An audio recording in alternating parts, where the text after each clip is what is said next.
Coinbase also had some restructuring news yesterday. I think our next guest has more on that. Yes. So, as we just kind of said, Coinbase is cutting around 20% of its workforce. They had already cut around 18%. Now, this new cut amounts to around 950 employees. So joining us now to break this down is senior analyst at Oppenheimer, Owen Lau. Welcome, Owen. Let's talk about Coinbase. So Owen, just to sort of get right into it, we looked at some of your notes and you seem relatively optimistic about this. I mean, with emphasis on the word relatively, this is obviously bad, but you seem relatively optimistic about what this means for Coinbase. And can you just break down why? Like, why is this not as bad as it looks? Yeah, so I think first of all, we have many negative headlines every day already. So we need to talk about some positives, which are like highly undercover. To me, relatively speaking, I mean, first of all, I understand that we are still in crypto winter, crisis of confidence and things like that. Things will be challenging in the near term. But if you step back, look at bigger picture, FTX is gone. So from a competitive standpoint, Coinbase does not have many legitimate competitors longer term. So if you run the numbers, look at the trading volume, if you don't cross certain trading volume, you are not profitable. So that's why I felt like longer term, if many companies or if some companies go under, Coinbase could be one of the survivors in this space. Interesting. Well, yeah, it's an interesting, I guess, the point about FTX. I mean, Coinbase is considered such a U.S. exchange and FTX was not. So I don't think people often think of them as competitors. But just to get into what you just said, though, about Coinbase being able to survive, one of the criticisms of Coinbase has been that most of their revenues come from transaction fees, or like almost all of it, right? And so that means that when there's just not a lot of transactions or when, there's a market slump, they're not very well prepared for it. I mean, do you see evidence that they are really diversifying their business model? Because they've done like little things here and there, they went into NFTs, didn't really go that well. I mean, are they actually diversifying enough to prepare themselves for if there's an extended streak where there's just not a lot of crypto trade? I think that is a wonderful question. I think this is one of the great misperceptions about Coinbase. Back in 2020, if you look at the numbers, 2Q 2020, subscription revenue contributed about 4% of Coinbase total revenue. In the third quarter, it went up to 36%.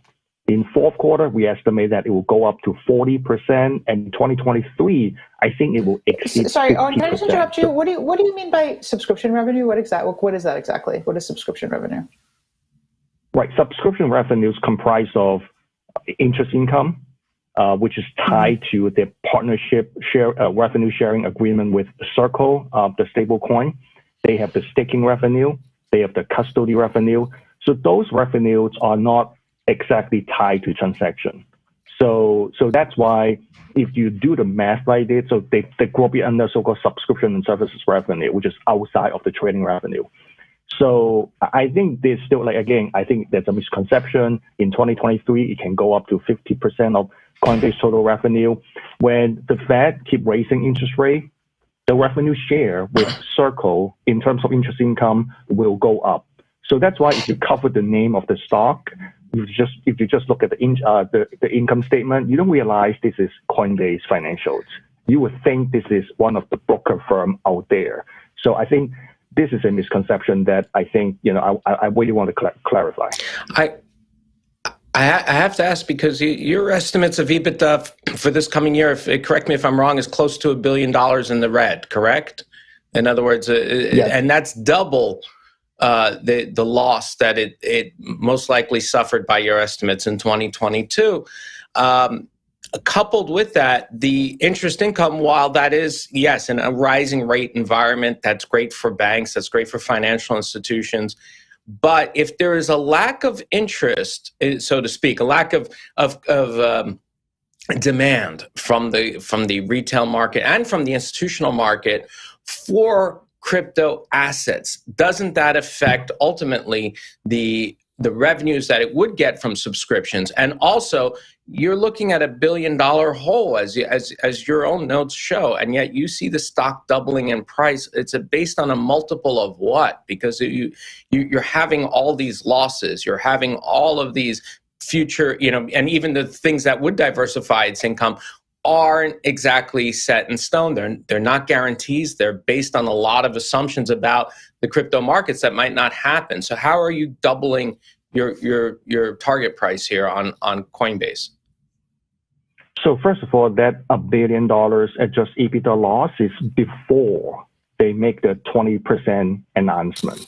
So if you cut 25% of that expense base, then our estimate of adjusted EBITDA should come down. So by how much we have to do the math, the loss, sorry. So it's still a loss. But by how much? It's still a loss. But we have to think about in this current environment, it's very tough to be profitable. And if you look at the balance sheet, and by the way, if you look at many other companies, and if you look at the trading volume, if you do the math, I don't think many other companies are even profitable. So why would it becomes.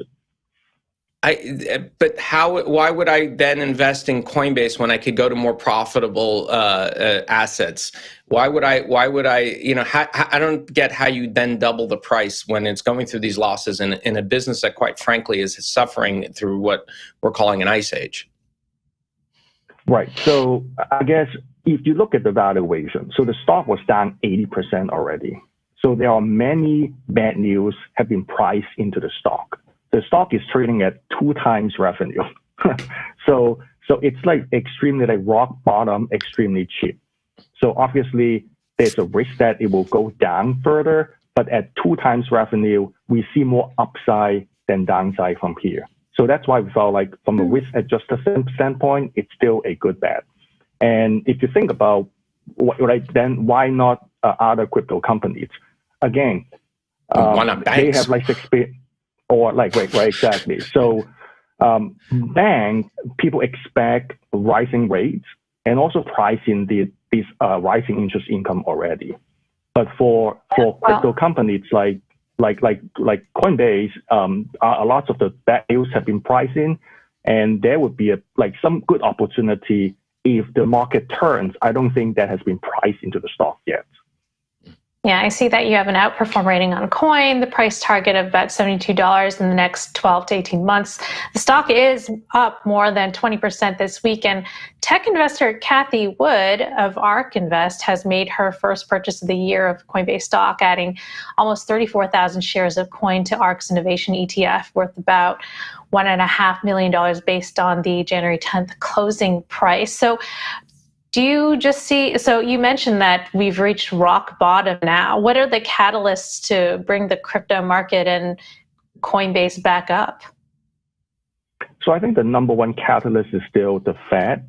So I'm not expecting the Fed would lower interest rate this year. I think the interest rate would stay higher for longer. But at some point, maybe in the middle of this year, the Fed would stop raising interest rate.